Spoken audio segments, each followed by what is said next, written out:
show.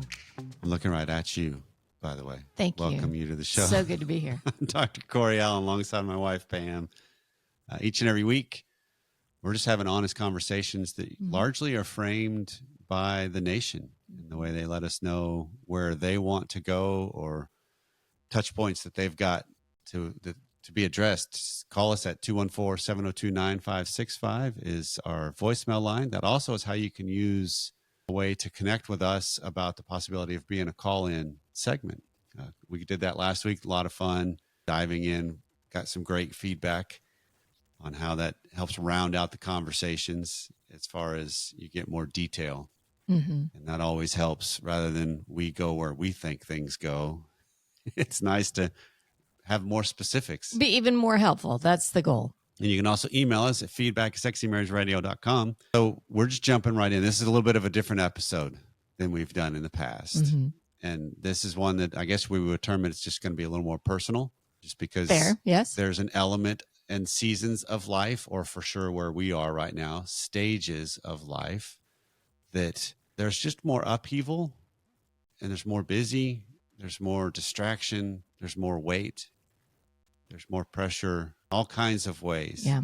And so we wanted to just talk straight about our life and also how it aligns with a lot of other listeners' lives with the stages that they're going to go through or are in alongside us as well. Yeah, we figure we're not alone in this as life changes come about, and it kind of messes with your routine. It messes with the dynamic between the two of us, and how do you manage through that? Right. And so we've mentioned before, if you watch on YouTube, which if you don't, jump over to YouTube and catch the video, because we're in a mobile studio, if you think about it, because we are in between houses. So we've sold our house we were in for almost 26 years, which is where every episode largely was recorded of Sexy Marriage Radio at a little desk in the den.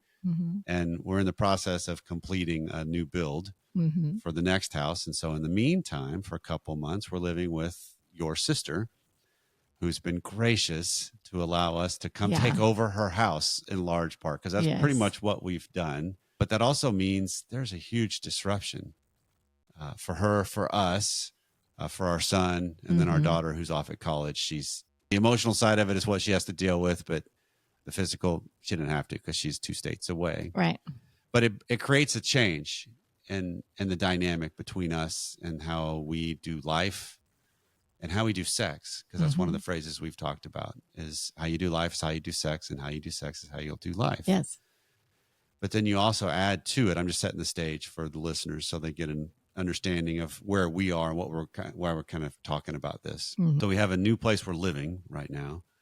We also have emotional weight of issues that come up with kids, with a daughter that's 2 states away and dealing with just figuring out adulting and relationships and school and forever and future. And I've been taking that on like it's mine and figuring that out.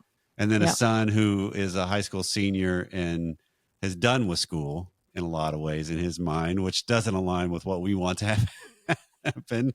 Still doing what he needs to do, but he's also incredibly busy with band season, affectionately known as Bandtober. Yeah. Here in Texas with marching band, because it is a real deal of busy. And then we also are in the midst of the sandwich generation. Yeah. With aging parents.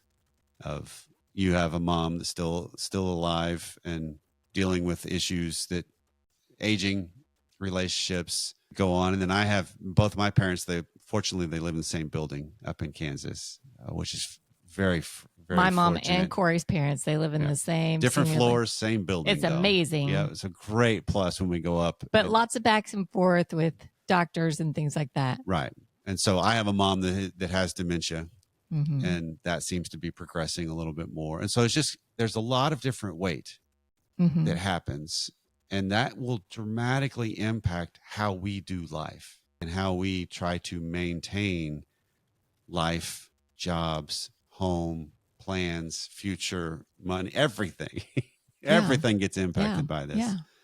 And so the impetus of this conversation was largely trying to realize, okay, how do we keep our relationship as connected and engaged and involved and as physical as we can, even in the midst of a lot of things that push and pull other ways. Right. Because we realize that the two of us staying connected is part of what helps keep everything else flowing well. Right. And I guess number one, it's creates more joy between us, right? And helps in the long run, helps manage all of the things going on better, other than if I do my thing, you do your thing, and we don't be intentional about having that connection. Well, it just creates a divide that gets bigger and bigger and bigger.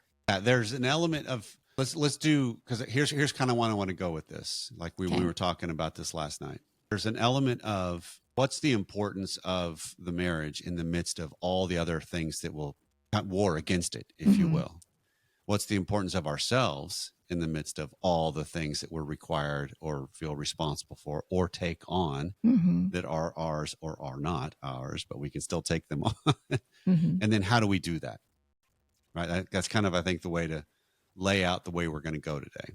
Perfect. And so the importance for us with the marriage is, like you've mentioned a couple different times on the show, and you for sure have mentioned a couple different times in our conversations, when we can have times where we have stolen moments with each other. And this can be good conversations. This can be engaging in sexual activities with each other, or connecting in intimate, affectionate ways, or just spending time alongside each other for moments. That helps us bridge gaps of the crazy in between those times. Right?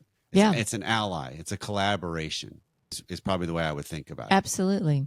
Because you've even made a comment that the nights that we can, or the days that we can connect, we get a little bit of a boost the next several days, just the way we feel about each other. And yes, feel about each other, knowing that we're both being a team on this to try and make it work. Right. I'm here for you. It gives you a feeling of not being alone. Right.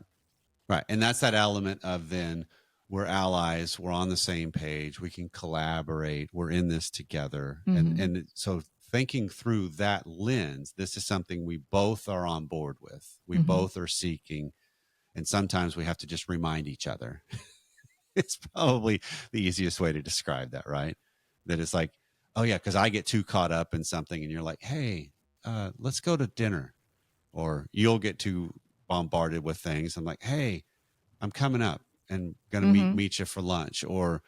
Those are little things that set the stage for also then us connecting when we can have deeper moments together. So that sets the stage relationally, just because I think it's couples needing to understand what is the component of that aspect of your marriage and how it plays in your life. What does that offer you? And having an understanding, because that way we're on the same page with it. Because a lot of times what I'll see happen is I could get really stressed, let's say, and I want the connection with you to help me feel less stressed, but you don't see it as it's truly a connection with you. You see it as you're just trying to get a little stress relief. You're a part of a fix rather than an ally in the midst of it. Fair. And that changes the dynamic. And so it's just having for each person understanding what does this mean to me? What's the role this plays? Because we could not be aligned in it. And now we're all of a sudden having another issue, which just adds more stress to the equation. Okay. Right? Okay. So having an understanding of the meaning you have with it is important. And then also having an understanding of what are the types of connections that you are really seeking. Because we've made comments in the past about how there are different types of sex out there. If you're talking about us, because we're using the word connecting, a lot of times that means sexually. So if we can have a sexual connection, that boosts our morale in some ways. That boosts our connection for sure to get through whatever else is still going on. But it also then means, what kind of connection am I looking for within that sexual connection? Because it doesn't always have to be some erotic 5-act play. Sometimes it can be a tender, loving, slow, passionate sexual encounter. Sometimes it can just be a real connecting that's not even sexual encounter. And it's just having an understanding from each couple or each person within the couple. What are you really looking for here? And being able to explain that helps create a likelihood of now I can align because I've set a stage better than what my map has taught you is you're just here to help relieve some stress. And then it could be, I'm not on board with that. I don't get a whole lot out of it. Sure. It could be. It's funny you say that you're referring to connection as sex, and I wasn't even referring. Most of what I'm thinking through in my head isn't this connection isn't even about sex. Okay. And so I think that kind of shows it. We as people, you say what's your meaning. You and I just had two different meanings. There's a good example of what we're talking about here. Yep. And while for me the sex does have the meaning behind it, I think sex is part of what creates that connection that helps through what seems to be potentially a disconnected time of life because it's rarely at home, different times, or whatever the case may be. And so it feels like there's this lack of knowing and being known. But the sex absolutely plays into that, not only for you, but for me too, even as the lower desire partner. That kind of is the culmination of bringing that connection back together. Yeah. Even for me.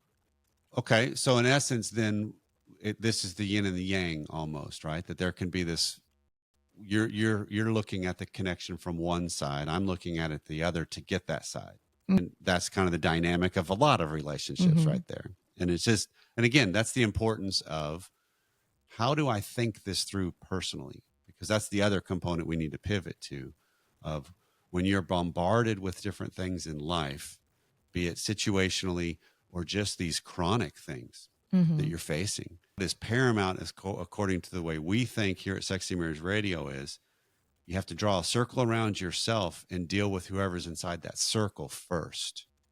Yeah. Before you then start to tackle what's going on around you. Yeah, it's definitely the most important part. How am I reacting to XYZ? The lack of time, the lack of time for myself, lack of time for us as a couple, lack of cooperation from a kid, too much going on at work, too much going on here or there.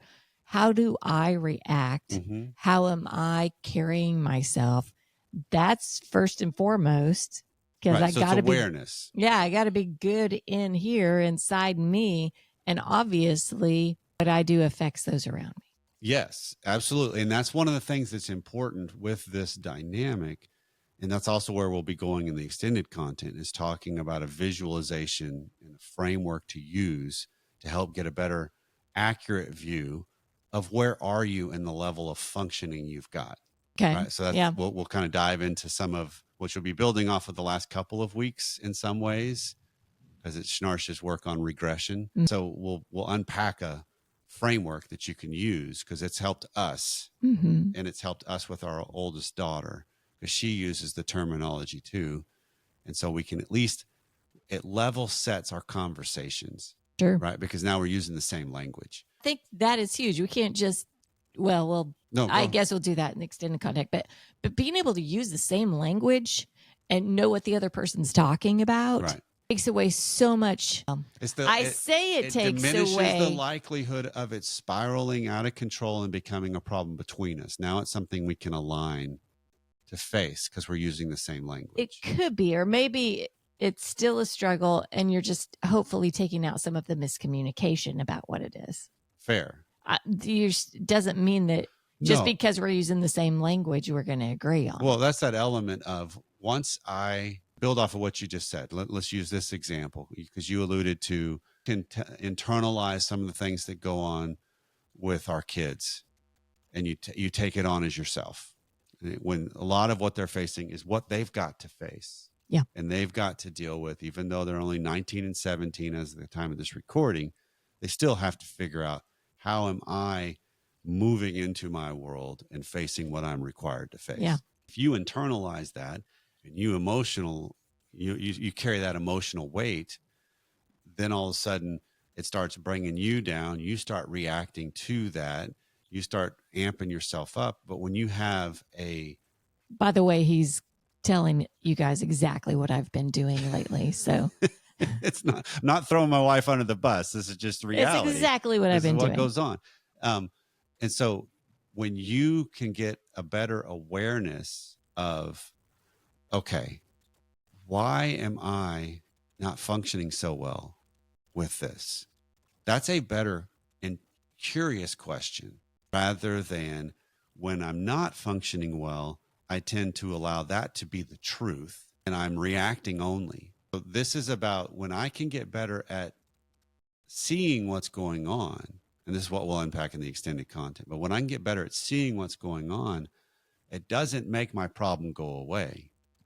It allows me to actually face my problem better. That's the difference. Yeah. Yeah. And I think that get in this mode, especially here in, I don't know, maybe it's not just a United States thing where we're just living to work all the time and go, go, go, as opposed to some other cultures that maybe you're a little slower paced. Is slower paced. But when I think that these things tend to compound and we react even more poorly when you've got all these different things happening at one time.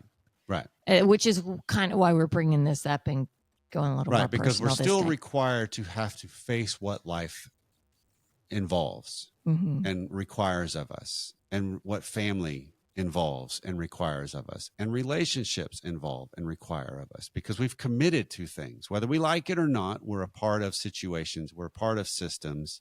So if I'm functioning better, which is where we kind of point one of this thing is, I need to be more aware of my functioning level and do what's best for me in those regards, so that I can then be involved and engaged with what I need to take care of or address or remove myself from. Because a lot of times I think we can get caught up. It seems like sometimes our episodes could have frame things, or we offer out a way to look at things as if that's going to solve it, rather than, no, this is just a better way to look at what's going on. So then now you can start working towards solutions. Just because I function better does not mean my problem goes away. What I do, though, by functioning better, is I don't make myself a big part of the problem. I let the problem stay the problem. That's a huge plus. Yeah, absolutely. Because if I'm just not dealing with the problem well, if I'm making myself more of the problem, wow, how much more energy do I have to exude now? Yeah, because if you come to me after having a conversation with one of the kids and you're now you're regressed, tease for where we're heading in the extended content. Now all of a sudden I'm interacting with regressed Pam, which that's the problem now, not what happened. Yes. So that shifts the dynamic. Yes. And so one of the things to start this conversation is and we're spending a lot of time on because it's this important, is my functioning level, my awareness is paramount. Actually now having an ally and a collaborative marriage to help see us through the issues that we get bombarded with, because there are things that will war against marriages. Some of them spiritual, absolutely believe with that, but some of it is just life. And it's just her family is requiring things of her that you're like, I don't understand, or your family is requiring things of you that she's like, are you kidding me? Do you not see what they're doing? That's all the dynamics of what happens in families. And so now let's get tactical. What are some other things that we've seen that help us, that we could offer up when we're talking about the importance of keeping the marriage important, keeping the connection and the ally between us important in the midst of all that goes on? For me, with us, it's the walks at night. This is a good excuse to have a dog, because we go walk the dog all the time, right? Twice a day minimum. Corey's good at walking fabulous at taking care of this dog. And that is a fabulous place for me to join.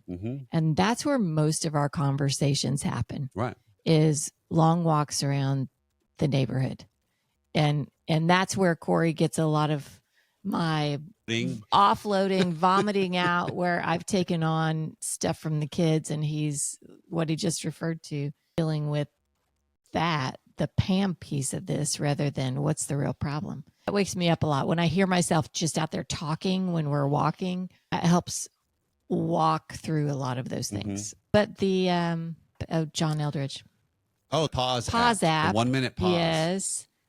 Thank you, Tom, for introducing that to us. That has been a good individually, a really good way to calm, to peace, to unload that. Yeah, he has to God. Within the app is a 30 days to resiliency with your relationship with God. Yeah. So it's a morning and evening. And don't just do it once, just keep doing it over free, and over. and it's a fabulous resource to help you level set your spirit life, your spirit and your countenance, if you will, and just find some peace in like dedicated time, because that's a huge component of settling myself down, is oftentimes aligning myself with God better. Yeah. Absolutely. I think that's for we go with the other tactical thing is also relational, in the sense of as the higher desire in our marriage, I try to be very cognizant of the temperature between us, if you will, of not hot and cold necessarily, of just like how connected are we, or how busy, or how, because I kind of want to play my role with you well. And I use that in the sense of trying to steal time away with you, to steal you out of moments at times. That's the show up at your office with something from Sonic, a drink or a quick snack, and sit and have a mozzarella stick with you. Yeah. For 5 minutes. And then I get out of your way during busy season. But it's just those little moments I see as a role I play as the higher desire, seeking you, of pursuing you, and setting a stage with little to no strings attached, because it's a long game that I'm playing with this. Yeah. So it's not like the days I show up, we better have sex that night. No, it's a long game of. That's just part of the relationship. That's just part of the connection that you really are amazing at doing, and very patient in that you don't get it reciprocated very well. So I think that's a lot of within the couples realizing higher desire and lower desire. And while it could be frustrating sometime for the higher desire, just the understanding that there is that dynamic on all kinds of aspects. Again, that's a self-evaluation and looking at myself and this what's my role here. This is the goal we have with everybody, of just play your part better. Yeah. Play your part well. Yeah. And then the other, because that also then leads to the other component of just being very intentional of some couples I know schedule time of like, okay, Friday nights, nothing gets in the way. This is our night. Or if your kids are younger, they go to bed at 7:30. So 8:00, we're meeting and we're having at least a glass of wine on the porch, or we're going to sit and watch a show together. And that's the chance for us to actually unwind and be alongside each other. Or we're going to go for a walk. So it's just, how do you schedule something? Because that's the one thing that seems to be, our world is fraught with over schedulization. Yeah. With things. Well, scheduling conversations, I talked about the walks, but we have every week, we still have, here's this set of questions that we talk to each other about. What are you struggling with? Yeah, where are you? What's going on with you? It's good for you. How can I pray for you? And those are things every week that we still do. And I would encourage people, every couple, to have those. So it's a conversation starter, but it's real. It's diving into what really is going on with you. And maybe you're not going to take that opportunity to ask that question, or because I've not been asked the question, I won't share it. Right. Then the last thing that comes to my mind is just the importance of, this is building off of the main point we've talked about, of my own level of awareness and my own level of functioning. I'm recognizing the dynamic better of what's my culpability in creating whatever's going on. And maybe I can bring that out a little better, or I can just reel myself in better. I'm also then in a better position to say what I feel is missing, or what I'm looking for between us, not as a requirement, just as a statement of, hey, I'd love to steal some time with you. Yeah. How can we make that happen? Yeah. Because a lot of times I think what we will wind up doing is when I'm not functioning well, I start sending hints and cues, which can completely be misinterpreted and is likely also built off of old maps. That's like, yeah, that's what you used to always do. And so it's fraught with all kinds of sideways possibilities that can come from that. Yeah. Instead of seeing it as, how do you get caught up in an element of being more upfront about what you're looking for, and then see what happens with it, where it's just, hey, I feel like I haven't seen you in a long time. I feel like we have not connected sexually in a long time. And it's just a statement. It's not a, It's not can we? right. Not an accusation, Right. not It's a just a, begging. I'm putting out there what's going on with me. Mm-hmm. And if I couple that with, I also see my own part in why I am where I am, that's a completely different message. And it's a completely better use of the pressure already between you. Yeah. Because you're owning your side of it. That's what's kind of worked with us within this stage. And we still got a little bit longer before we move into the next house. And even not that that's going to solve, that solves one issue. That just gets us that in we're our facing. own place. Right. But so the pressures are still going to go on. The stressors are still going to be there. That's just part of life. The weight is still going to be there. And so it's still important for us to keep coming back to this. But I want to throw it to the nation to call us or email us of what works with you. Let's round out the conversation by getting their tips and tricks as well. So 214-702-9565 to add your voice to this conversation, or Feedback Sexy Marriage Radio, you can add your written word.